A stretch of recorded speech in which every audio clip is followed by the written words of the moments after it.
Here's a message from today's episode's sponsor. My name's Steve Mackey. I'm the owner-pharmacist at Spruce Mountain Pharmacy in Jay. We're in the Western Mountains of Maine. We're about an hour and a half northwest of Portland. We're a hybrid pharmacy, so we're offering traditional retail pharmacy services plus compounding. We're using the computer RX software here to make us kind of unique in the market. We use the RX Safe Rapid Pack strip packaging program and hardware to make compliance packaging available for our patients who choose to have that as a service that we offer. When we brought the Rapid Pack pill packer into the system, we brought that in the same time we moved to the new building. And I remember seeing the machine roll in and I was over the moon. I'm like, oh my gosh, the pill packing machine is here. I am so excited for this. That pill packing system has been a growth point of my pharmacy.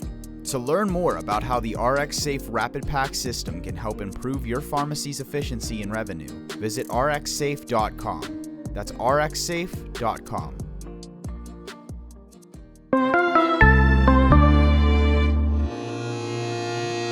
You're listening to the Pharmacy Podcast Network. Since 2009, the Pharmacy Podcast has been leading podcast publications as the insider voice of the pharmacy industry. Explore the profession and business of pharmacy through audio. Join us at pharmacypodcast.com or subscribe on Apple Podcasts, Spotify, Google, or any of your favorite podcast directories. This is the PGX for Pharmacists podcast. We believe pharmacists are the best positioned providers to lead in PGX. Pharmacogenomics is the study of how genes affect a person's response to drugs. This relatively new field combines pharmacology and genomics to develop effective, safe medications and doses that will be tailored to a person's genetic makeup. This podcast is dedicated to pharmacists with an interest in learning more about the data analytics, industry trends, and evidence-based usage of pharmacogenomics. Welcome to PGX for Pharmacists, part of the Pharmacy Podcast Network. Hi, everyone. My name is Banasa Rami, your host to PGX for Pharmacists podcast on the most amazing, largest pharmacy podcast in the nation and one of the top 20 podcasts in genomics globally. I know this is not the first time you're listening, but if you are new to the podcast, welcome.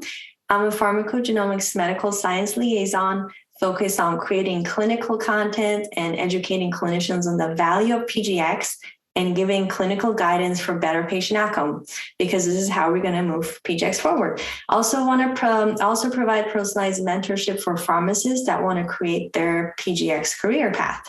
Let's talk about Ehlers-Danlos syndrome, or EDS. What is that? It's an inherited genetic disorder that affects the connective tissues like your skin, joints, and blood vessels. Remember, connective tissue is what provides the strength and elasticity to the underlying structures in the body. So you can imagine people who have this genetic disorder can have very flexible joints and stretchy, fragile skin. So this becomes a problem, for example, when stitching is involved. So you have an accident, you tear your skin, you need stitches, but your skin isn't strong enough to hold the stitches. It can also cause painful joints. So what is the cause of that? It's mutations in at least 20 different genes. So why am I talking about this in this podcast? It has a lot to do with my guest that I have on the show, Camille Shrier, Miss America 2020. She's currently pursuing her pharmacy degree at Virginia Commonwealth University in Richmond. She completed a dual Bachelor of Science degree in biochemistry and systems biology.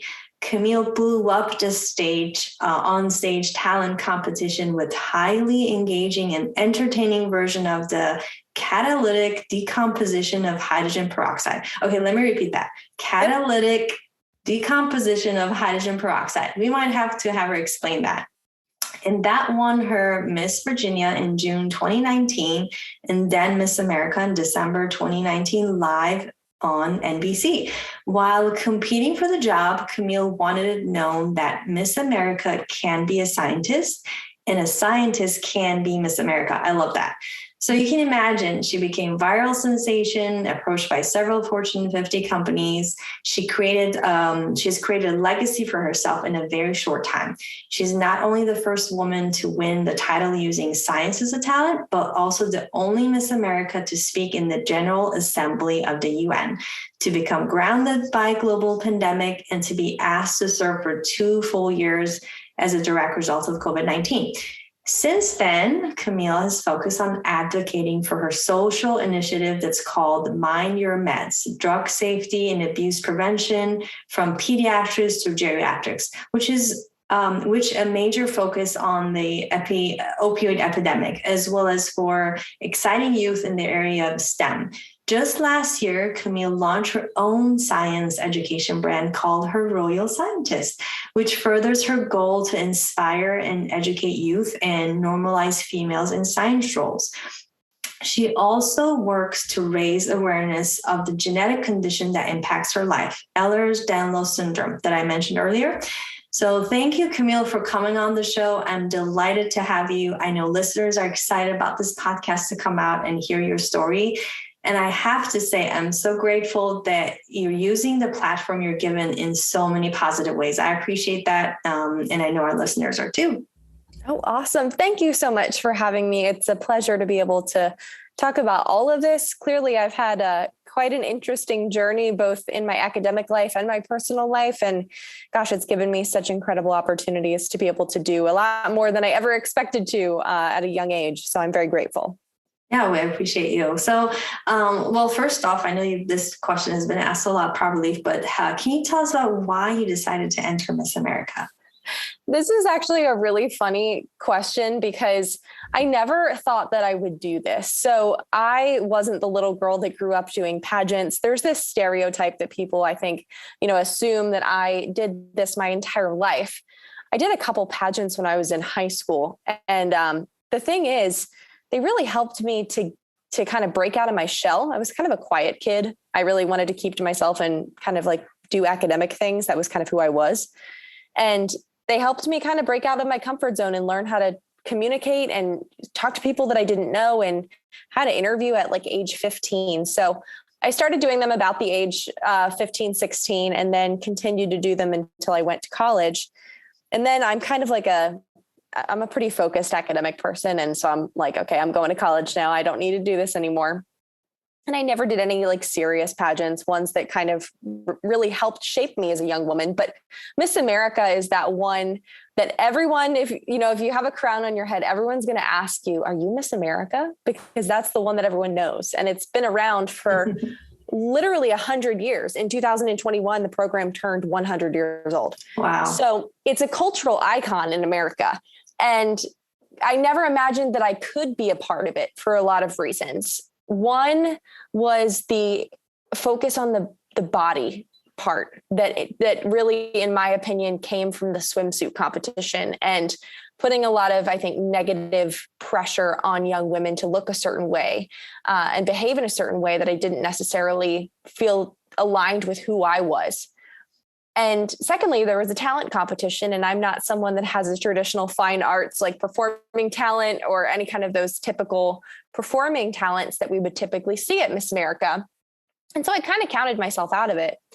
But they ended up taking the swimsuit competition away in 2018, and they took away all of the physical judging criteria. And I was really touched by that. And I felt like I could see myself as Miss America at that point, because I was finally seeing change toward the program going to something that I believed in personally. And absolutely, I have no problem if other women wanted to participate the way that it was. It was just not what I wanted to do. And I saw the scholarship opportunities. Miss America will award, they make available, I think, $5 million a year for young women across the country. At one point, I don't know if they still are, they were the largest scholarship provider for young women in the United States. So as someone in school, I was like, can I do this? I'm interested in it, right? I kind of went through some life changes and I was like, I want to do something for myself. Maybe I should now act on this opportunity now that I feel like I could use the scholarships, that the program has changed. I feel like I align with it. So to make a very long story short, I saw a Facebook ad. my P1 year of pharmacy school. That's awesome. When I was at lunch and I read it, and it was in 2 weeks. It was a local competition that was going to go to Miss Virginia if you won. So you would have to win this to qualify to go to Miss Virginia. And then if you won Miss Virginia, then you get to go to Miss America. So it's a process. Right. And I mean, this was a small local competition here in Virginia. And I was just like, you know what? I'm going to give this a go and see how it ends up. And I tell my mom, and my mom is like, what the heck are you going to do for this talent portion? And I'm like, I'm going to blow stuff up. I'm going to get chemicals and I'm going to blow stuff up. And she's like, honestly, that's awesome. Like, I am so glad to hear you say that, because I didn't want to go into the category of like trying to sing or trying to dance or do something that wasn't true to who I am. And for those in pharmacy who might be listening or in the medical sciences and aren't familiar with this world, there is this, kind of anomaly that only the talents that you see are like singing, dancing, baton twirling, ventriloquism, and like instrumental talents. There's no rule that you can't do anything else. It's just that no one ever does. And so I decided to really just do this science demonstration that really became more of a science educational entertainment presentation. And that was the catalytic decomposition of hydrogen peroxide. I ordered chemicals online. I got my glassware together. I figured out how to do this. And during the actual demonstration, I'm explaining the science of what is happening. I'm talking about that it's an exothermic reaction, that it's releasing oxygen, and that's why we're seeing bubbles. And what the soap that I'm putting in is doing is trapping that oxygen and creating a foam, and the way that this is a catalytic reaction and what that means, because the goal of it was to utilize my science knowledge as my talent, but also be able to entertain people with it.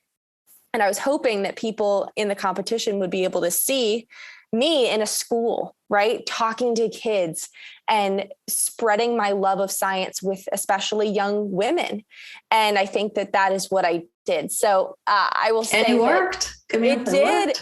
It sure did. And, beware Facebook ads. Like, if you're going to act on that, you might end up being Miss America. So, of course, I did win that local competition, and I went to Miss Virginia 8 weeks later and I won.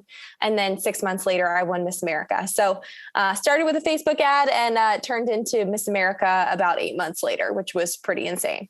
Well, that's awesome. I think I did hear all your story. I don't want to discredit everything I just heard, but I feel like I heard from all that you said more of, I wanted to kind of step outside of my box. And that was the main goal of what I did. And I love it.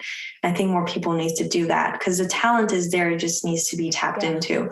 So that was awesome. Thank you. Well, okay. So I know, I talked a little bit about the genetic disorder, but can you in your own words kind of educate us on that, since you're the educator right here, and how you found out and got diagnosed and where you went from there? Oh gosh. So I have Ehlers-Danlos syndrome. I have the hypermobile type. And I found out when I was 11 years old. So that was like the early 2000s. And so in terms of the genetic world, as you know very well, we have come light years from the early 2000s in genetic testing and the technology that we have. I was diagnosed by my symptoms by it started with a really detailed school nurse that picked up a very mild scoliosis in my spine, which wasn't surprising because most of my family members, especially my female family members, have scoliosis. So I ended up going to an orthopedic surgeon to manage it. And he immediately recognized, based on my physical assessment, that I had some sort of a connective tissue disorder happening. I was hypermobile. I was too stretchy. My skin texture was different. And he sent me to a geneticist, and I got a diagnosis very quickly of Ehlers-Danlos syndrome, based solely off of the symptoms, not off of the genetics, because we didn't have that technology. We only had one genetic test for the vascular type. And to go back, Ehlers-Danlos has, I think, 10 to 12 recognized types, all caused by different mutations of collagen and other proteins. And I didn't have the vascular type based on my symptoms, so I had never been genetically tested. But I knew from that time that I struggled with this. And by my getting diagnosed, I actually was able to help diagnose my mom, because she has the disorder. And she was diagnosed at the same time, kind of by proxy of, okay, it's more than likely that one of your parents has this. So which parent is it? And it was my mom. And it explained 40 years of chronic pain and injuries and surgeries and being misdiagnosed and told that she was a hypochondriac and making things up and that she was crazy and dramatic. And she really had gone through a lifetime of pain based on this genetic connective tissue disorder. And so I have an incredible benefit of knowing as a young person to be able to prevent a lot of those injuries and also to be able to advocate for myself as a patient. And I think when we talk about genetics, genetic testing, whether it's pharmacogenetics or if it's just general genetic testing, it gives patients really a quantitative ability to say, hey, I have this test result and it says this, and I am not making this up. So you're going to be able to take me seriously. And this is going to be able to direct my care in a very streamlined way. And that was the benefit that I had. Now, as an adult, I've been able to get that genetic testing and confirm my subtype as being hypermobile EDS. But my life has looked a little bit different than my peers because I have chronic pain. I have chronic fatigue. It's made it really difficult for me to be a doctor of pharmacy student because I struggle keeping my energy level up, struggling with brain fog. And I had to modify a lot of my physical kind of the things that I do physically, whether or not it's exercise or like the requirements that I had in high school with school sports. I couldn't do those things the same way because I would get injured. So I am currently in preventative mode so that I do not injure my body and hopefully can have some less implications than my mom. Oh, well, that's great. Do you know how many people are actually out there with this genetic disorder? It's kind of rare, or do we just not know about it? Is it underdiagnosed, like you said? Or- This is super interesting because I don't have the actual source of where this data comes from. So forgive me, but I know that the subtypes that are not hypermobile EDS, so everything but hypermobile, are considered rare. So I think that means that they have to be between 1 in 5,000 and 1 in 10,000 patients. But hypermobile, the more that we learn about it, the more that we think that it is not really a rare disease, and it could be more like 1 in 500 patients. And that is because it is so misdiagnosed and underdiagnosed. We also don't have, specifically for HEDS, a genetic marker to be able to definitively diagnose it. So I talked about getting a genetic test done. I figured out that I had HEDS because I ruled out all of the other types. There is no definitive marker yet. And I say yet because I have been able to work with this incredible lab at the Medical University of South Carolina. It's the Norris lab, and they have a candidate gene for HEDS that could potentially lead us to be able to test for that in patients very easily. And they have actually mostly patients with EDS that work as researchers in their lab. And the one woman is my age and she struggles with HEDS as well. And she did her entire doctoral thesis on this project that they're doing. And it has been so amazing to see a lab dedicated to this disease because it's been so forgotten, I believe, in our medical community because it's not something that typically is fatal. It's something that's really just impacting the quality of life for patients and really can impact their mental health because it is really debilitating at different levels. And that's huge. That in itself is huge. Exactly. And I think that often it's like, oh, is this going to kill you? No. So we're going to focus on other things that are more pressing. But when we think about how much this type of a disorder has affected my life every single day, it affects my ability to do certain things, even if I don't recognize it because I've lived with it forever. And if we could help patients be able to better understand that and maybe not feel crazy and give them supportive care in whatever way that we can, lifestyle changes, is it nutritional therapies? What can we do? And if it's 1 in 500 people, that's a huge impact that we can make. And so I'm very excited to see that lab be able to have found a candidate gene, and I'm anxiously awaiting their paper to be accepted by a journal so that I can read it and understand more. And then hopefully that information can make a difference very soon. Well, yeah, if you want to provide the link to me, I'm happy to put in the show notes. So people who are interested to learn more about that, they can go and check that out. Because we never know who's listening might be like, oh my gosh, those symptoms relate to me. I wonder, that's what I have. And so I appreciate that. So I know when I'm seeing all the amazing Miss America, kind of go back to Miss America, it all looks and fun and exciting from a viewer's perspective. But I know now that you talked about everything you've been through, that must have been more stressful than normal behind the scene. So can you let us know about your experience there through the mental health challenges I'm sure you've had along the years as a teenager, and then kind of coming to Miss America, and then with everything else going on in your world, how that's affected you? Yeah, I will tell you, I've done a lot of things in my life. I've, done 2 degrees in undergrad. I've done pharmacy school. I think being Miss America was probably one of the most difficult and experiences, both mentally and physically for me, just because of the nature of the job. I mean, pre-COVID, so this was really interesting. My biggest fear about becoming Miss America, like what if I won, was the travel. And I struggle keeping my energy levels up, especially when I'm traveling and on my feet constantly. I have something called postural orthostatic tachycardia syndrome. So that's called POTS. And I have a lot of fatigue from just like standing, because my body is just like struggling to get my blood all throughout my body. And I know that's like TMI, but either way, I when I did win, I had to travel so much. And I was like, I don't think that I can keep this up for an entire year. I changed hotels probably every day. I think the average is like 20,000 miles a month that Miss America travels, 8 to 10 hour days. You are the one that has to be on the whole time. It's exhausting. Yeah. And when COVID happened, it was 3 months into my time as Miss America. And my whole experience changed within a day. I went from like not coming home to not leaving my home. And in a way, as much as COVID was so difficult for so many of us, it was almost a blessing to me to be able to do my job and have to figure out how to do my job from home.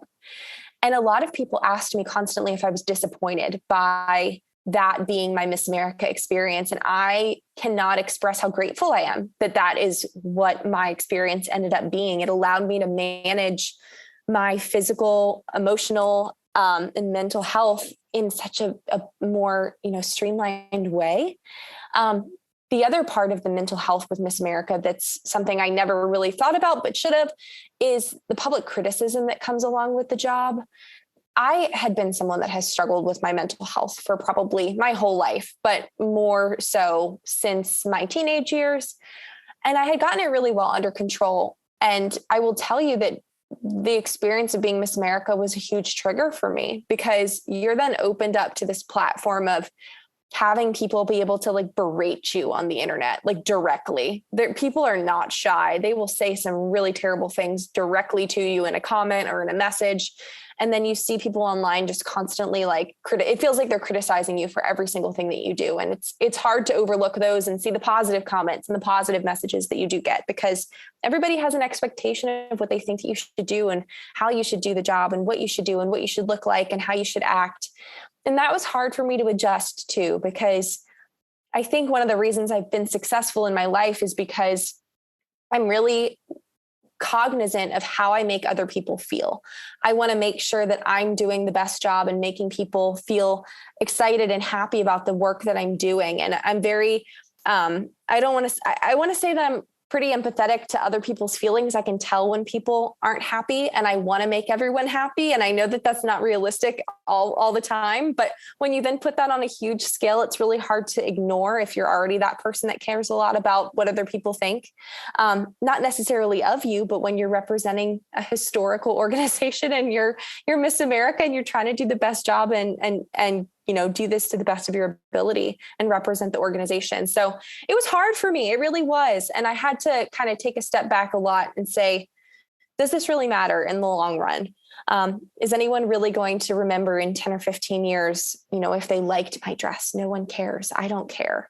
But in the moment, it can be really overwhelming when people can be so mean. So that was hard. And going back to school has been kind of a blessing, because I'm able to kind of go back to just worrying about how I'm performing on exams instead of worrying about what everyone else thinks.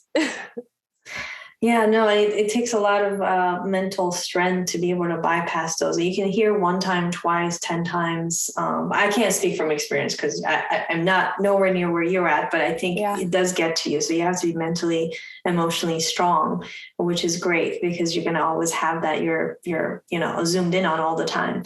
So did you happen to have, with your mental health challenges, did you see someone? Did you go to a psychiatrist? How did you manage that? What was the process? If you want to share that with us. Yeah. And then I know eventually you did the genetic testing. Yeah. So can you walk us through how did you even find out there was a thing or, Sure. So I originally sought treatment for my mental health my freshman year of college. That was really when I went really downhill. So this was way pre-Miss America. This was probably 6 to 10 years ago. And I really could no longer function in the capacity that I wanted to. I could really not function much at all at that point because I was experiencing such severe anxiety and depression at that point that I felt so hopeless and I just I couldn't do anything I wanted to do. And I couldn't do any of the things that I needed to do. So I ended up coming home from my first college and going to some psychiatrist and a psychologist. And I ended up getting prescribed a medication that I stayed on until literally this week. So that's quite an interesting story. Since 2014, I had been on the same medication. It really helped me in the beginning come out of the situation that I was in, along with psychotherapy. It helped me be able to figure out how to manage what I was feeling and the situations that I was facing, because especially like going to college for your first year can be a really stressful experience. Learning how to do things on your own, learning how to work through problems as a young adult. Those are things that are stressful and I think forgotten about often. And eventually when I got through that and figured out how to work through difficult situations in my life and have better tools to be able to manage my emotions, I just kind of stayed on that medication because it was helping me and I just never was reevaluated. But it was really interesting because I have been to many doctors in the last year because my Ehlers-Danlos has been flaring really badly and I've been experiencing a ton of chronic pain. And one of the doctors that I went to talked to me about pharmacogenomics testing. And I'm like, oh, I know about that. We learned about that in pharmacy school. So wait, you did learn about that in pharmacy school? Yes, I should have mentioned that. So we learned about that in our courses. I didn't learn a lot about that. So. We do. So we learn about, especially like in our, I would say like classic example, like clopidogrel, so Plavix. You want to make sure that that person has whatever, or want to know if they have the gene where they can use that drug effectively or not, or it's just not going to be effective for them. So we learn about like individual kind of mutations or things like that, are going to affect efficacy of these drugs. We started to learn about it more in my pharmacokinetics class this past semester, and it's being integrated into our curriculum. So of course, like I knew about it, but they don't, like we talk about these genes and we talk about the implications of the different genotypes for patient care, but we're never exposed to like how patients access that information or how providers can utilize that information. Like, what do you do?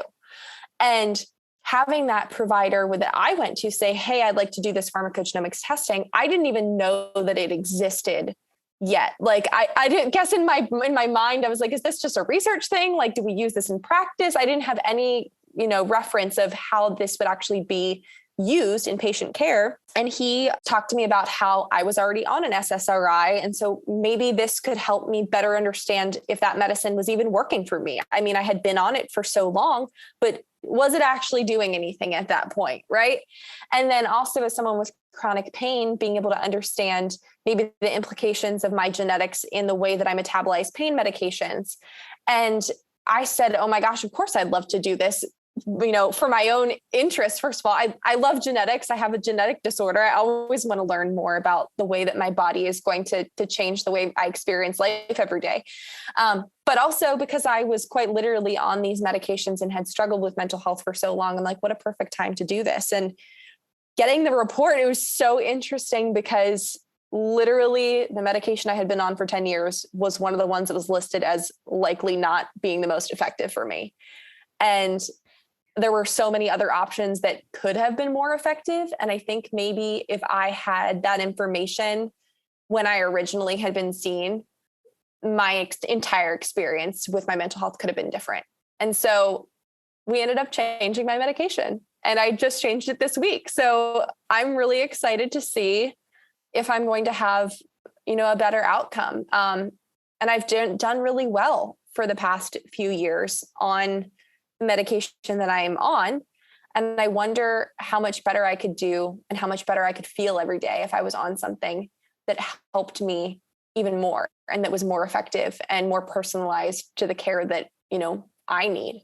And so I'm so excited about pharmacogenetics. And I think that, it's going to be the future of pharmacy in so many ways. And I'm so glad that it's available now, especially in the mental health space, because the other thing I'll say is I've had so many friends who get put on a medication, as a teenager or as a young adult, and kind of like me, stay on it forever, or try so many different ones in the beginning to try to find something that works, because the ones that they are starting on don't work, and their entire lifetime is just like switching all these different, SSRIs to SNRIs, just all these different things, and trying to figure out what dosage and side effect profiles work for them. And this just makes it so much easier. And I think that it's just I hope that it's going to be the standard of care for people, especially in mental health. Yeah, it will be. We don't know when, but I'm hoping, and I think it's coming. It's just a matter of time. I think that's where the clinical education comes into play, because the more we have education behind it, the more we can push this forward. So definitely it will be the standard care. And what it does is really exactly what you said, takes the trial and error process out. So it shortens the time that people get kind of mentally more stable sooner, because not, you were, I don't want to say it blessed in a good or bad way, but you were blessed to kind of have very limited symptoms maybe, or, it did impact your life, I'm sure, but some people go into, chronic depression and suicide. They go that route, they lose jobs. So it's really important to get those people quickly into the right medication sooner, because it takes a while for them to work, right? Yeah. So, and you never know which kind you're going to be. So I know May is Mental Health Awareness Day, so which is really great that you're coming on sharing your story. I appreciate that, because I know with COVID, everything has gotten worse. The access to a lot of mental health care is kind of more difficult. Telehealth is really great for a lot of others, but maybe not so ideal for the elderly population, where they actually cannot even use or have access to this technology.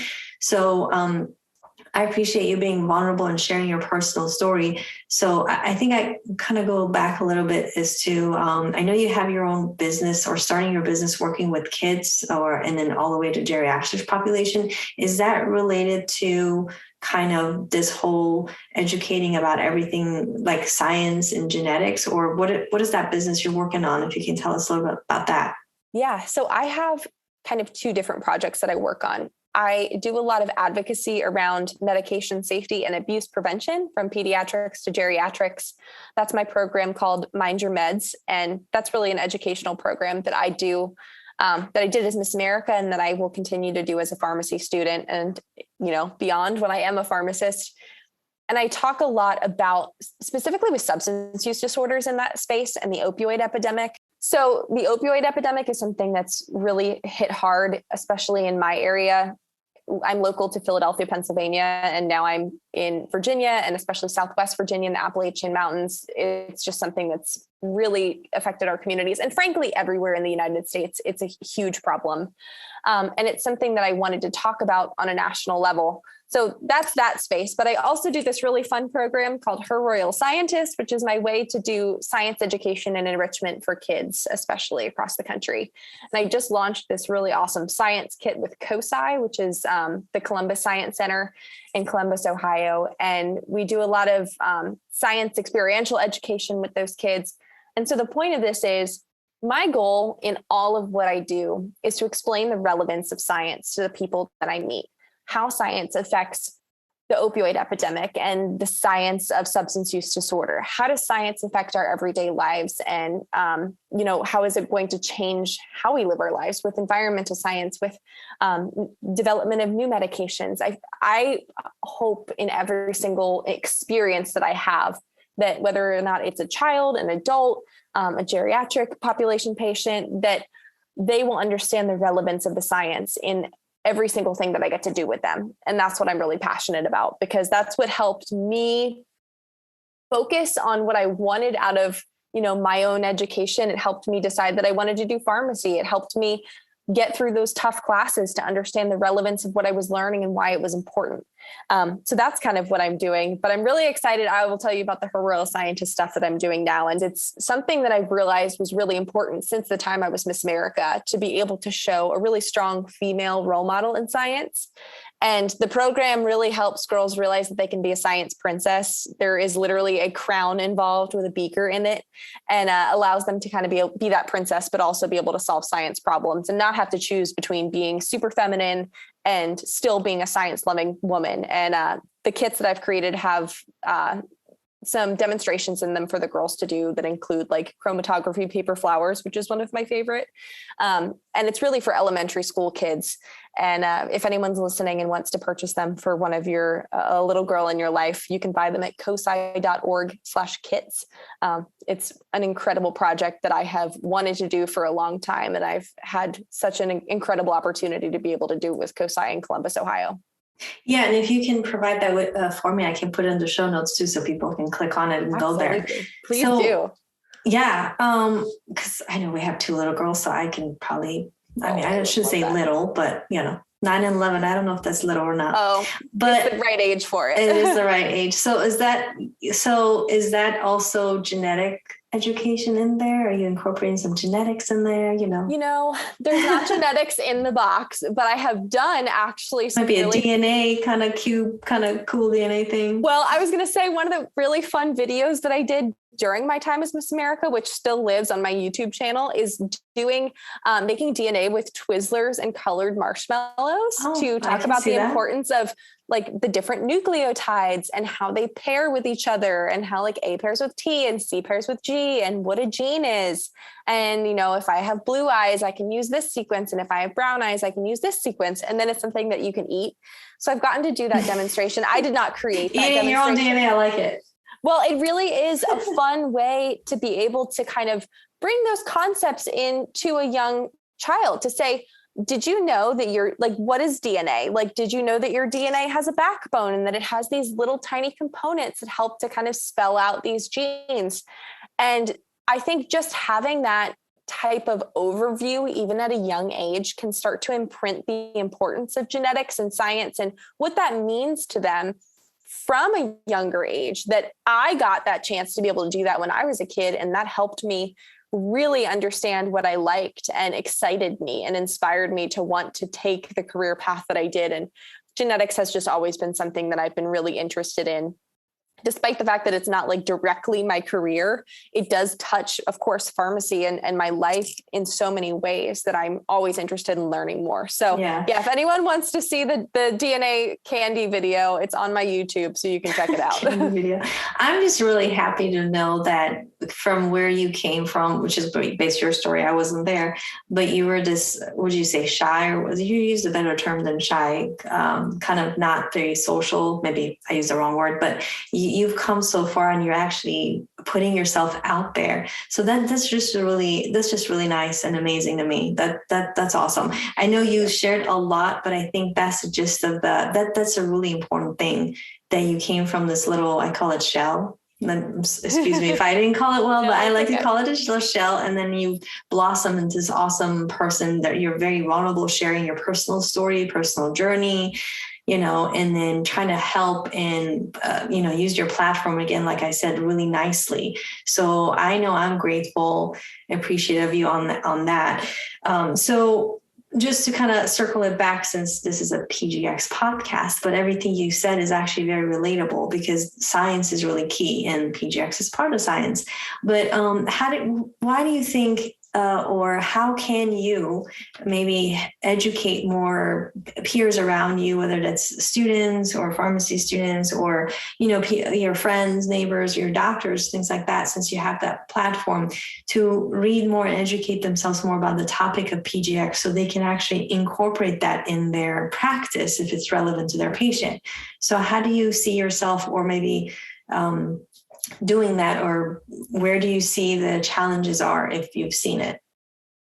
I will say that I have a really cool opportunity as a patient that sees a lot of doctors because of my chronic illness to be able to talk about it with my own providers. And I even had my own primary care provider want to start using PGX testing for her patients because she was able to see the value in what I got from ID genetics. And even beyond that, because that's kind of, I can only do so much of that, like being able to see my own doctors. I do use a lot of social media tools to be able to talk about my experiences, both with mental health and with my chronic disease. And that's been a really, unique opportunity to be able to share this type of information. I have a lot of people that follow me that are either pharmacy students, medical related I am students. One. I am too. Well, awesome. I am.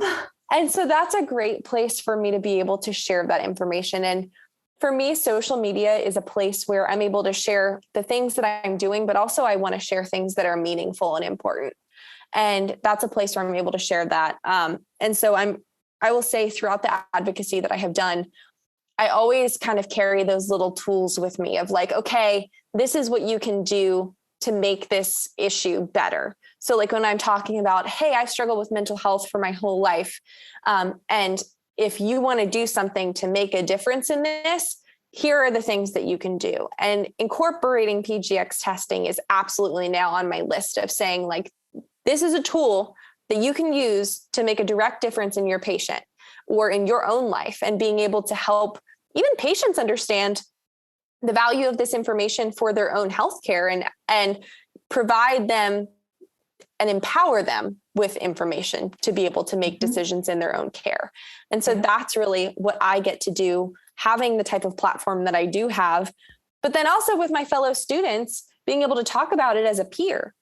Because I think we learn a lot from our peers in the workplace and in our careers. And so to be able to help be a peer educator for future pharmacists and other practitioners that I come across, that's something that I'm hoping to be able to do more of, and that I intend to do more of as I go through the rest of my education and into my career.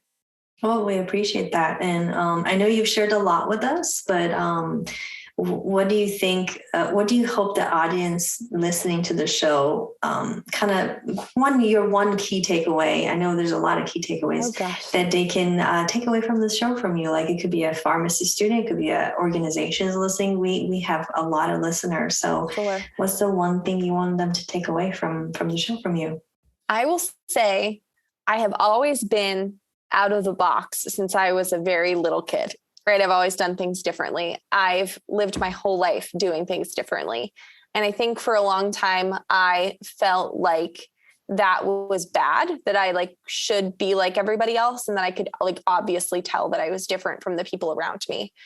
But that has been my biggest success, becoming an adult, becoming a student, being a future practitioner, in the experience that I had as Miss America, in the way that I go about my everyday life, not being afraid to be different and do things in a different way. Like not even just the way that I live my life, but the way that I solve problems, and saying, okay, I'm going to do this differently than everyone else has done. And whether or not that's the way that you interact with patients, and saying like, I'm going to do things differently. I'm going to do a pharmacogenomics test. I'm going to try a different therapy. We're going to try something really innovative here, as long as it's safe, which we obviously would check. But not being afraid to take a different approach in whatever aspect of your life that is, personally, professionally. That's been something that I have always kind of been afraid of, but have now really embraced. And that's been a huge part of who I am in my story. And I think that that's kind of what has made me throughout this time. And I'm grateful for that now. Yeah. And that's beautiful. I tell pharmacists, that really is the gist of it. Very well said. You got to take yourself outside the comfort zone, which is that box, and kind of move. And so that's just beautiful. When I was listening to it, I was like, oh my God, this is goosebumps. I got it. I need to have this podcast. Our girls listen to the podcast so they understand that you need to push yourself. So I appreciate it. I'm grateful you came on the show. I know you're very busy. I appreciate you coming on, sharing again your personal story, putting it out there. Very grateful to using your platform the way you want to use it, but also educate others. Very grateful to you, and I appreciate you coming on. Thank you for Hopefully having me. It won't be the last time. Oh, absolutely not. I appreciate it. Yeah. Well, thank you everyone for tuning in, and make sure you don't miss any episodes. Don't forget to share this link so everyone can tune in and listen to PGX for Pharmacists podcast on the Pharmacy Podcast Network. There's no other place to go for all your PGX needs. Leave us a review on Apple Podcasts or Spotify. We love to hear from you. Visit us on pgx4rx.com to listen to all our episodes. Thanks for your interest in PGX and for spending some time with us. Please share this podcast and leave us a review on Apple Podcasts or Spotify. For all of our episodes, please visit pgx4rx.com. That's pgx4rx.com.